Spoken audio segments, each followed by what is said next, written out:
भी जरूरत पड़ा, घाटशिला में अगर कोई भी दुख पड़ा, तो क्या वे लोग आपके बीच आकर इस प्रकार जमीन में बैठेंगे? क्या आपके साथ ढोलकन में बैठकर आपके लिए आंदोलन करेंगे? क्या आपके साथ सड़क में बैठकर आपकी आवाज को बुलंद करेंगे? नहीं करेंगे। वो साहस अगर किसी में है तो केवल और केवल जेल कैंप पार्टी में है। इसलिए हमारे प्रत्याशी श्री रामदास मुर्मू जैसे जी कि आप को लोगों ने डुमरी विधायक जयराम माटो का एक छोटा सा क्लिप देख ही लिया और ये वीडियो जो है अभी सोशल मीडिया में बहुत तेज़ी के साथ वायरल हो रहा है। दोस्तों आप देख सकते हो घाटशिला में विधायक जी का बहुत ही जोरदार भाषण दे रहे हैं और लोगों को एक मिसाल देकर समझा रहे हैं कि राजा का बेटा राजा नहीं बनेगा, बल्कि कोई एक मजदूर, कोई भी आदमी, एक आम आदमी भी राजा बन सकता है। तो दोस्तों मैं क्या बताऊं, पूरा वीडियो में देखिए और समझने की कोशिश कीजिएगा आगे विधायक जी अपने भाषण में और क्या क्या कहा। कि राजा की पत्नी को रानी ना बनाया जाए, राजा के बेटे का राज्याभिषेक ना किया जाए, इसीलिए वोट मिला है कि एक गरीब किसान को आप राजा बना सके। और आप फिर अगर उस वोट का इस्तेमाल उसी राजा परिवार को बनाने में करेंगे तो 1950 में जो हमारी स्थिति थी और आज 2025 में जो हमारी स्थिति है, क्या अंतर रहा? ये वोट का अधिकार क्यों मिला? ये वोट का अधिकार इसीलिए मिला था कि राजा के घर में राजा नहीं होगा, राजा के घर में रानी नहीं होगी। एक साधारण सा पढ़ा लिखा नौजवान, चाहे वो किसान का बेटा रहे, वह दलित का बेटा रहे, वह आदिवासी का बेटा रहे, वह किसी मजदूर का बेटा क्यों ना रहे, अगर उसमें टैलेंट होगा, वो हकदार होगा, वो जनता के बीच से चुन के जाएगा। इसलिए वोट की व्यवस्था आई। लेकिन हम और आप तो फिर उस व्यवस्था को दरकिनार कर रहे हैं।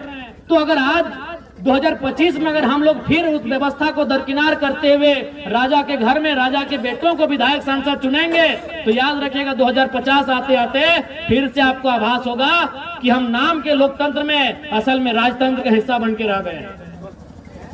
आपको उस समय फिर एहसास होगा कि अंग्रेज चले गए हैं, लेकिन उनकी ईस्ट इंडिया कंपनी आज HCL कंपनी का रूप धारण कर चुकी है। आज टाटा टिस्को टेल्को के रूप में काम कर रही है।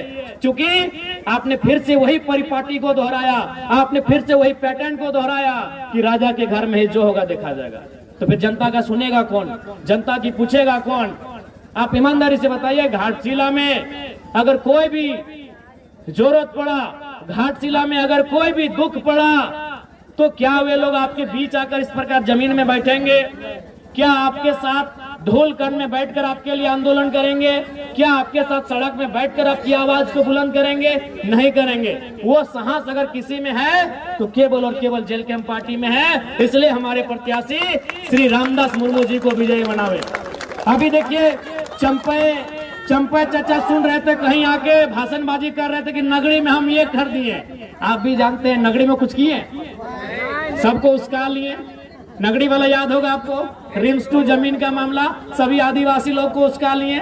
आदिवासी लोग लोहरदगा से आए, खूंटी से आए, लातेहार से आए, सिमडेगा से आए, गुमला से आए, रामगढ़ से आए, सिल्ली से आए, और पता चला चंपई चाचा है ये नहीं। वहां कौन था? सुबह देवेंद्र नाथ महतो थे और शाम को जयराम महतो थे। वो हाल जोतने का काम कौन किए? हमारे पार्टी के देवेंद्र बाबू किए कि नहीं? चंपई चाचा डर से अंदर में थे। और उनका बेटा का बोली आप सुने होंगे, बाबूलाल भैया का। उनको मीडिया पर नहीं, उनको पूछा, पुलिस बोला कि चलिए आपको अरेस्ट करके थाना ले जाते हैं। बोला नहीं, हम यूट्यूब में देखे हैं, हम लोग एक आदिवासी भाई का इनकाउंटर हुआ है, तो आप मेरा भी इनकाउंटर कर देंगे, हमको डर है।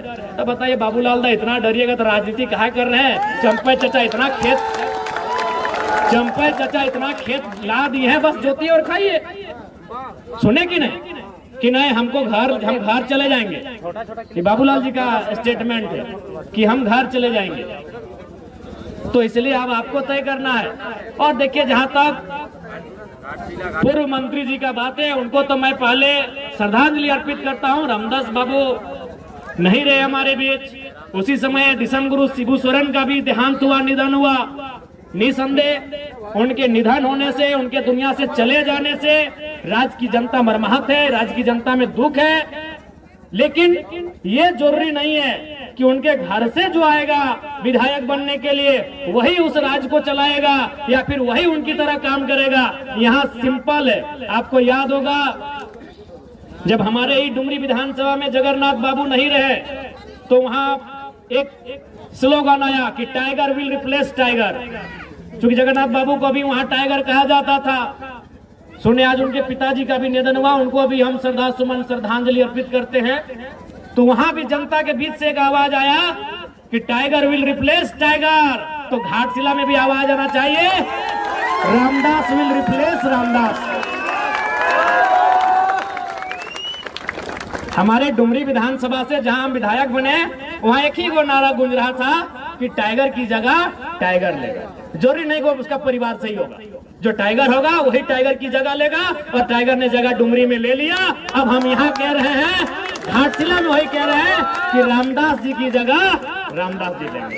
सीधा बात, रामदास सोरेन जी की जगह रामदास मुर्मू जी लेंगे, रामदास जी की जगह रामदास जी लेंगे।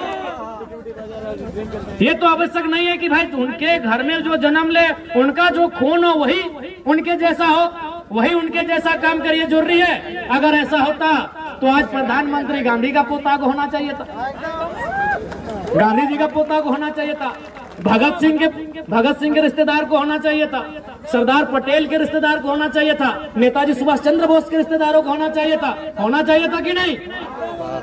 अब गांधी जी अगर 1942 में आधे कपड़ों का आधा कपड़ा पहन के आंदोलन किए हैं, और उनका वंशज अगर आज वोट टाइम में आके कहेगा कि हमारे पूर्वज महात्मा गांधी जी उस समय ऐसा किए हैं, वो तो भाई आज का समय अलग है, उस समय अलग थे। गांधी पूरे देश के थे, अपने परिवार के नहीं थे। क्या रामदास बाबू अपने परिवार के थे? नहीं, वो झारखंड के मुख्य माफ कीजिएगा मंत्री थे। रामदास बाबू जब झारखंड के मंत्री थे तो झारखंड का कोई बेटा उनकी जगह लेगा, उनका ही परिवार क्यों लेगा? और हमको आज तक समझ में नहीं आया भाई ये सहानुभूति क्या है, ये सहानुभूति राजनीति में क्यों? आप ही बताइए, क्या अगर कोई किसी डॉक्टर का निधन हो जाए तो क्या डॉक्टर के बेटे को डॉक्टर बनाया जाता है? क्या बनाना उचित भी रहेगा? अगर किसी डॉक्टर का बिना समय से पहले अगर निधन हो जाता है तो क्या डॉक्टर के बेटे को डॉक्टर हम बनाएंगे? क्या टीचर का निधन होने पे टीचर के बेटे को टीचर बनाएंगे? क्या एसपी का बेटा एसपी बनता है? तो ये कौन सा पैटर्न है भाई कि विधायक का बेटा विधायक बने, सांसद का बेटा सांसद बने, मंत्री का बेटा मंत्री बने? आखिर ये कौन सा पैटर्न है? जबकि एक एसपी से महत्वपूर्ण एक एमएलए होता है, एक डॉक्टर से महत्वपूर्ण एक एमएलए होता है, एक टीचर से महत्वपूर्ण एक एमएलए होता है, क्योंकि डॉक्टर, टीचर और एसपी का फैसला करने वाला एक एमएलए होता है। वो विधायिका का अंग होता है, वो सरकार का अंग होता है। वो फैसला करेगा कि आपके स्कूल में टीचर कितने होंगे, वो फैसला करेगा कि आपके जो हॉस्पिटल उसमें दवा का दाम क्या होगा, वो फैसला करेगा कि आपका यहाँ